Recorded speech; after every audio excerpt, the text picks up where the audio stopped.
Hey guys and gals in YouTube land, this is Pat and Heidi from Rain Country Homestead. God is good all the time. So, curious question. What would you do in a situation when, let's say you had a cataclysmic event? You had an EMP or zombie apocalypse or because we all know those zombies are out there. Major earthquake or something like that. We're talking about a major situation. So what would you do in that event when people are already telling you, well, we'll just come over to your house? In a situation when you've been preparing, taking the time and foregoing trips to Disneyland or whatever it is you're doing, as sacrifices you've made, what would you do in a situation like that? Would you turn them away, or would you bring them all in, all your friends and family and neighbors and all the rest of the city? All the rest of the deadbeats? Wow. Sorry. So, this is a very interesting subject because some of this might sound cold, some of it might sound reasonable, some of it might sound like, well, I'm not even going to think about it until it happens. Well, all these things, it's a good idea to consider hypothetically what you would do. Right. Now, what you would do hypothetically and what you would do in real life are two distinct different things, you know. So, we're just opening up the floor for discussion, and also what we think that we might do in a situation like this, because we've thought about it, and you know, we've had people jovially say, well, we'll just come to your house. Well, maybe we don't have enough to feed you and us too. Maybe we went through all the troubles and trials to and made all those sacrifices like you mentioned. Exactly. We've thought about all this stuff. We've put things in place. We've been putting our money and time into investing into these situations that may or may not happen. We don't sit here and worry about it. We don't stress about it. We don't lose sleep over it. Yep. But it's just some things that we've slowly over the years have been adding to in the event something does happen. Again, a job loss, a medical issue. Short-term power outages. Yeah, all kinds of different things that could arise, and having the ability to go into the back room or out into the shop or whatever and be able to resource goods and materials, water and food, is something that we should all be thinking about. Heidi has got a few things that she's going to read in response to a conversation she was having with somebody on one of her other, our last prepping video. Yeah. Yeah. And there's, you know, for you folks that believe in the Bible, there's a couple of Bible verses that back up what we say, and that can also be controversial to some folks who weigh heavily on the love and forgiveness side of things. So there's got to be, again, a balance to everything that we do. Right. So let me go ahead and read these comments, and then we're going to talk a little bit more about this. So we just did a video where we read a bunch of comments from that prepping video, and I set this one aside because I wanted to talk about it in a separate, its own topic. So anyway, this one was from Linda Chandler. She said, the joke among some of my friends and family is, Linda, we know where we're going if it gets bad. That is funny and it's flattering, but seriously, always store way more than you need. If it gets close to going out of date, donate it to a homeless shelter or something and restock. In rotation is best, so you're not having a big expense all at once. So, you know, she throws in a little tip there too. But that comment, we have heard that so many times when we've tried to encourage friends and family that, you know, it'd be a really good idea to, you know, kind of think about your future and what may or may not happen, you know, in a catastrophe, whether it be a minor catastrophe, which is mostly what we prepare for, the minor things that happen to our own little world, or a major one. And, oh, well, we'll just come to your house. Well, everybody says that. Does everybody think that we are going to be able to have enough to supply all of them, especially when they were not willing to do it in the first place?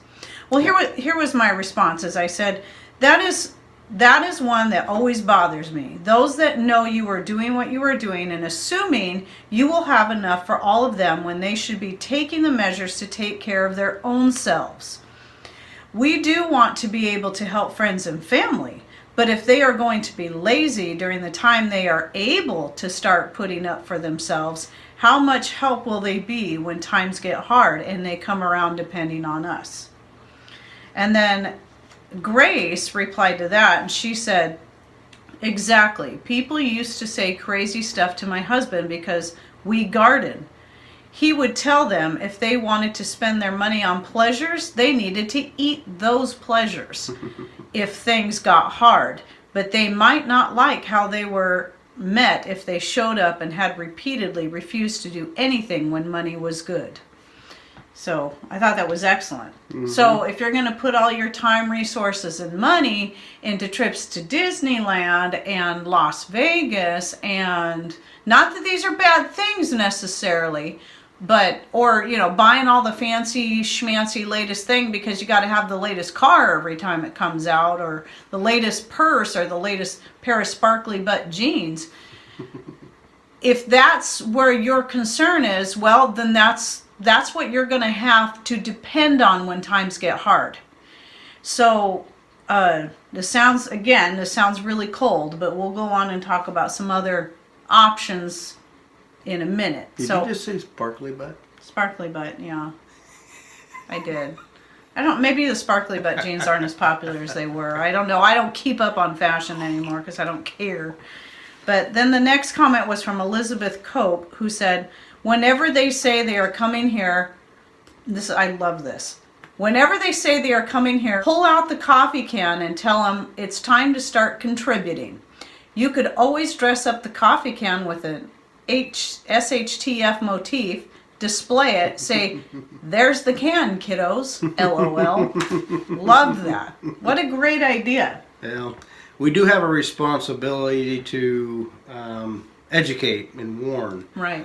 It's really important to try to be a support to, especially your family members, your kids and your parents and different things. And there are situations where you do have a responsibility to take care of your kids and your parents and the widows and some of your close friends. But if you've gone out of your way to warn them about a savings account, whether it be food or money or whatever, and they end up in hard times, well, you've got to make some hard choices at that point. There are unforeseen things that would completely void our main basic frame of thought here. And I'm not, everything is situational. Yep. Every situation is going to require a little bit of variance there. So this is not a hard, fast rule for anyone. And some people might think that it's very, very cruel that we would just simply say, no, we saved up for ourselves and we've warned you about it. There's several situations in the Bible that talks about, like the 10 virgins, man that doesn't work, don't eat. Pat over Frank paraphrase, very much of a paraphrase. Noah, his story, and you got Joseph and his story. There's a lot of different things out there. If you guys are inclined to be Christians and think about along those lines, there's also mercy. You got to have mercy. You got to have mercy on those who persecute you, and you got to have mercy on those who are close to you that need help. So there's there's not a isn't, hard, yeah. fast line here. Right. There's variances to that, but Absolutely. definitely, if you take someone in, they have to contribute somehow. Right. They have to contribute Unless somehow. they're absolutely unable to, and then those are some of the people that probably couldn't help themselves to begin with to get themselves into that position. Right. You know, you take somebody like my father. I mean, he's helped me out so many times. You can't outgive the man. And so, I mean, that's a no-brainer. I mean, Yep. he's in. I mean, Right. he's definitely in. But And for we got a those, few other select family members. yeah, we have people Those that we know Close. will work hard. And, exactly close to those who may not have been prepping per se, but who are definitely contributors. Right. Would be welcome. And we're not going to stand here and name off everybody, Nope. because that can change at a moment's notice. Yep. So definitely situational. Yep. So I want to read that scripture he mentioned from 2 Thessalonians 3:10. For even when we were with you, this we commanded you, that if any would not work, neither shall he eat. So there's this responsibility we are all supposed to have, and that plays into this next verse, which can go either way, whether you're the prepper with people showing up on your door, or you're the person laughing off the prepper saying, oh, I'm going to show up at your place. So this can apply to either side, and this is from 1 Timothy 5:8. But if any provide not for his own, and especially for those of his own house, he hath denied the faith and is worse than an infidel. Now you can look at these verses and say, well, that's not what they're talking about here. But the idea is very prevalent here. Well, again, there's the 10 virgins. You know that. What happened to the 5 that weren't prepared? They Yeah. were shut out. They're shut out. Yep. And so They weren't allowed in. there's definitely something to consider, and you know we're not hard and fast on this rule, Right. but you know we're certainly not going to be taking in, you know, Deadbeats. deadbeats. Right. And that, you know, and again, that's talking about people who have the ability, whether it be financially or physically or whatever, to be able to put themselves in a better position, but they refuse to because they prefer to live in the moment. Right. There's a lot of people out there that we care about a lot that are that way, that unfortunately they will, you know, it's very likely they won't be able to come to us in a time of need because they were told, you know, we've tried to warn them, we've got laughed at, we've got, you know, told we were crazy, or we got to, oh, we'll just show up at your place. Okay, and how many other people plan on showing up? You might show up at our place, but you know, you might be surprised you may be the like coldness that you might receive if right. depending on the person you are, you know, who you are. And I want to reiterate again that we're talking about a major catastrophe that Right. affects everyone all at once. Because in that kind of situation, you cannot take care of everyone. But if it's a catastrophe like a family member who's going through their own catastrophe and because you're prepared, you're able to help them. And we mentioned this in another video, then yes, I believe it is our responsibility to help that person. And again, that's also going to be situational depending on that person and what did they do to get themselves into that situation. Was it their own irresponsibility and just being stupid, and maybe they got themselves deep in debt because they felt they had to have this, and then they had something break down. It's like, no, you're going to have to figure out that one on your own. But yeah, I mean, there's people, you know, deaths in the family, or somebody comes down sick. I mean, these are things that are not controllable. And We're supposed to have compassion. right, we're supposed to have compassion and mercy. Yeah. And grace, a little bit of grace sometimes. So anyway, so the point of this wasn't just to share our own opinions and thoughts that we know may very likely change, you know, as time goes on, or in a major catastrophe situation. But it was also to open up the floor because I would like to hear more of what people have to say. What are your ideas? What have you thought about in any of these narratives, whether it be, a really close family member that you've warned or whatever it is. Yeah, we really want to hear your thoughts on that. So go ahead and put those comments down below, and very likely I'll probably do a follow-up video, or we will probably do a follow-up video reading your comments, or maybe a couple if we get a lot of really good comments. We might have to do a series on that too. Yeah, do a little thinking and planning now before it strikes.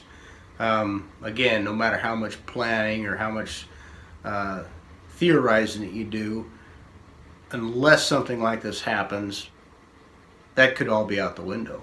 Yep. Like, you could change your mind and say absolutely nobody in, or you might just have compassion on people, and it just might be a sporadic automatic thing that you just open your doors to everybody. And but there's supposed to be a limit, because you can't. Yeah, you can't support the whole world. Because then you're coming back to the fact that if you take care of everyone else, what about your own family that you have a responsibility to? Like I read here from 1 Timothy about, the one that doesn't take care of his own family is worse than an infidel. Mm-hmm. I mean, you got to put your own family first in this situation.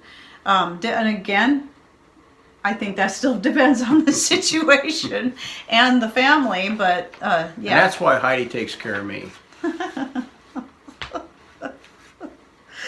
Oh dear. You got tickled. Well, I did a little bit. I don't know why. Okay, well, I think that's it. So again, put your comments down below, and if you're curious about our other prepping related videos, I'll put a playlist down below in the description box. Don't forget to hit show more so you can see all our links there. Right. Well, is that it? Yep, that's it.